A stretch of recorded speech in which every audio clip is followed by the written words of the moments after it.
Hello, my friends. Hope you guys are doing well today. Let's talk about natural sleep aids and relaxing agents to help us get through a lot of this stress that we're encountering every day in this crazy, chaotic world that we live in. Before I continue on, though, I want to dedicate this video to Dr. McCullough. For over 25 years, he's been publishing on his website various health articles and research. And because of recent events, he's been targeted by the Biden administration. And because of legal pressure and social pressure of a very high magnitude, he's taking down his entire website. At first, I was like, what? How could he do that? But then I learned that there's a lot of pressure in ways that you and I could never resist. I mean, we couldn't fight that. So Biden has got the entire federal government after McCullough. And so there's legal stuff that is pending. McCullough's staff is under constant barrage of death threats. And there's cyber attacks on his site constantly, making it very difficult to even keep the site up. So with all that being said, he has no recourse at this point but to take down his entire site. It's very sad to hear about this. I've used his site over the years to find out all kinds of information about natural health remedies and natural medicine. And for that resource to not be there, I mean, it's the definition of a tragedy. I mean, this is pretty bad. So I dedicate this video to him, and let's begin. So the first sleep aid or relaxing agent that I've used in the past that has helped is lemon balm. Lemon balm, though, for me personally, even at higher doses, it just kind of cuts the edge off of your body tension. At least for me, it was more like kind of subtle. In higher doses, though, you can feel a little bit more reduction of stress, but I think it just depends on the person on some of these, your personal biochemistry. And of course, what time of the day it is and how much stress that you're really under and your nutrition and all this stuff. But what I did, though, was to use lemon balm in combination with other types of supplements for sleep and relaxation. And that worked really well. So I haven't recently used lemon balm, but it's not a bad option. Just know that it may not be very potent for some people. But this next sleep aid is very well known and well tolerated. It's melatonin. And what I do is I try to take the lowest dose that is effective for me. And it does work within about 20 minutes for most people. And that's how my experience is. 20, 30 minutes later, I get really drowsy. And then that's a good time just to go ahead and lay down and sleep. You can push through it. I have done that before. I've taken melatonin and then just kind of got distracted. And before you know it, an hour or two has passed and I was tired, but I was able to push through it. So it's not like it forces you to fall asleep or it just knocks you out. It won't really do that. At least it hasn't done it for me. Maybe for some people, it does make you extremely drowsy, and you should certainly not drive or operate heavy machinery after taking melatonin. Another supplement that really helps you relax, and it may not be an official sleep aid, but it relaxes you so much, especially your muscles, and also even your mind. It kind of just it steps your mind down a few notches so it won't be so racing. If you have a racing mind, it kind of slows that down. And that is magnesium citrate. Magnesium citrate. And just kind of make sure you get a good brand, a really good, clean option for that. Because there's all kinds that mix in different kinds of magnesium. And some of those magnesiums don't absorb very well in the body. But the citrate is very good. Now, this next one is my personal favorite, and that is passion flower. Passion flower. It'll knock you right out. At least it does for me, and for a lot of people that have tried it, it knocks you right out. And so you got to be ready to go to sleep when you take this.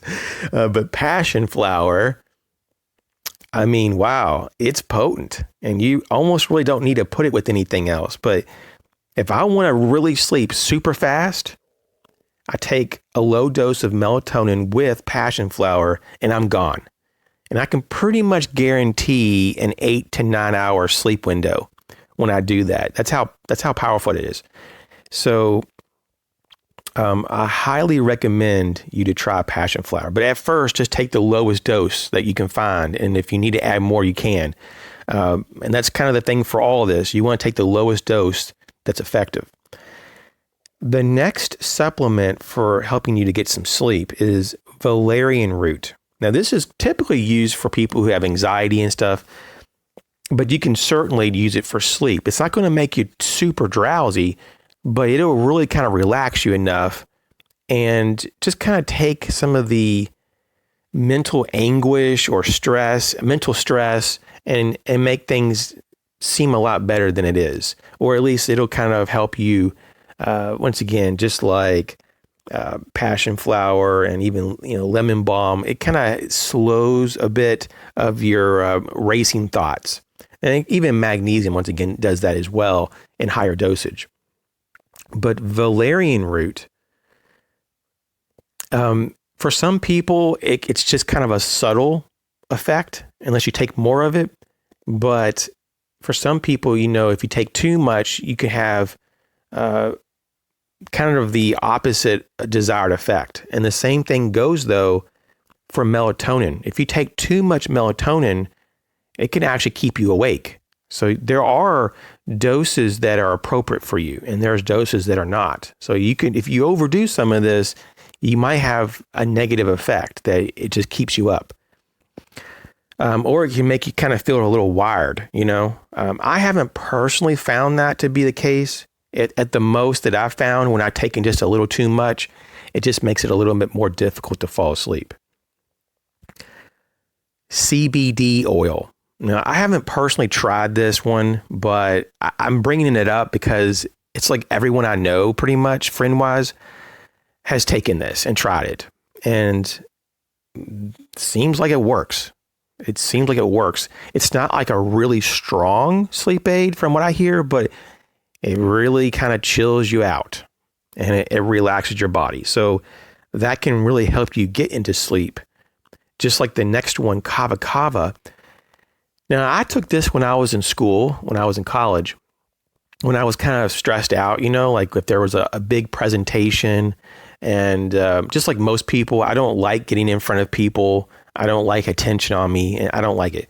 So sometimes a lot of my fellow students, basically classmates, would take Kavakava, and I kind of tried it myself, and I was like, okay. Now there are some people that shouldn't take this. I think there is like some adverse reactions for certain people, but I can tell you, it didn't really bother me in any kind of negative way. But it does have an odd taste, and it's something that I haven't used since I've been in school.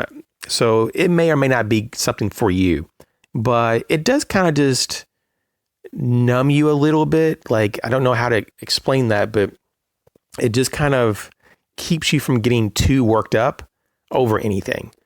So if you're just really stressed out and you can't chill out before you go to bed, it might be just an option. But I think that there are probably better options than Kavakava, but it's just one of many options to try. Once again, everybody's biochemistry is different. So what works for me may not work for you. And there might be combinations as well that you need to experiment with. Lavender. Now, we're not talking about taking lavender in an oral way.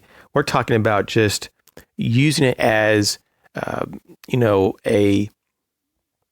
like a scent therapy, to smell the lavender before you go to bed. Some people put a few spritz or a few drops and they rub it into their pillowcase, whatever works for you. But lavender is pretty soothing, I will say. I really like it. And it definitely just kind of relaxes you. And for some people, it makes you kind of drowsy. So it's something to experiment with. Another thing that I have not personally tried, but I do know a friend that has, and he just told me about this. And so I looked into it, and it's a real thing. I didn't even know about this until now, but it's tart cherry juice. And apparently it really relaxes you. It relaxes you. And for some people, maybe more so than others. So actually, I'm going to look into this myself and try it out. I mean, it's very natural, tart cherry juice. I don't know exactly, where you get that. I'm sure it's available if you look, but yeah, I'm curious about this. So I'm just putting that one out there. Magnolia bark. This one here really does vary from person to person. I know a few people have tried this. I've tried it. Haven't tried it very much though. This is one that I kind of just tried, and I didn't really feel too much effect, and so I just didn't use it anymore. But it was kind of subtle for me, and it just wasn't really enough to really feel like I was getting anything of it. But at the same time, I noticed other people that said that they get really relaxed off of it, and they get even a little drowsy. And then there's some people that said that they mix it with other things, especially with melatonin, and it does wonders. So you might want to experiment with that.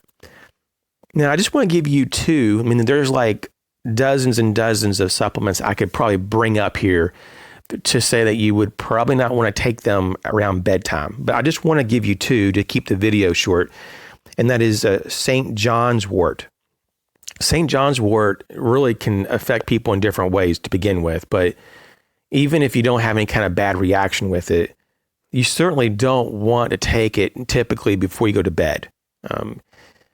For some people, St. John's wort makes you a little anxious. So, if that's the case, then you shouldn't probably take it at all, even if you're not tired, or even if you're not trying to go to sleep. But certainly, though, St. John's wort you probably would want to avoid that. If you are getting some benefit of it, do that, maybe during the day, earlier in the day, than later in the day. And of course, vitamin D3. You know that I'm a really, really big fan of vitamin D3 supplementation. Of course, always take it with vitamin K2 so that it can absorb and be safe in your body. So I'm a big fan of vitamin D3, especially when you first wake up. It's the time to take it. But you really don't want to take vitamin D3 or before you go to bed or in the evening, because it's called the sunshine vitamin for a reason, because it wakes you up. It keeps you up. It wakes you up. It kind of, almost energizes you in a sense. And it's not going to help you fall asleep. It's going to make it difficult. I made the mistake when I first started a while back, a few years ago, when I started to take vitamin D3. I didn't know about this. And sometimes later in the day, I would take it and then wonder why I couldn't fall asleep at all. I was up all night in some cases. And I was like, whoa, I've got insomnia. But what it really was, it was just vitamin D3. So just a heads up. I hope this helped. I hope this gives you some starting point to get better sleep and to relax in a natural way. Thank you for your support. I'll catch you later.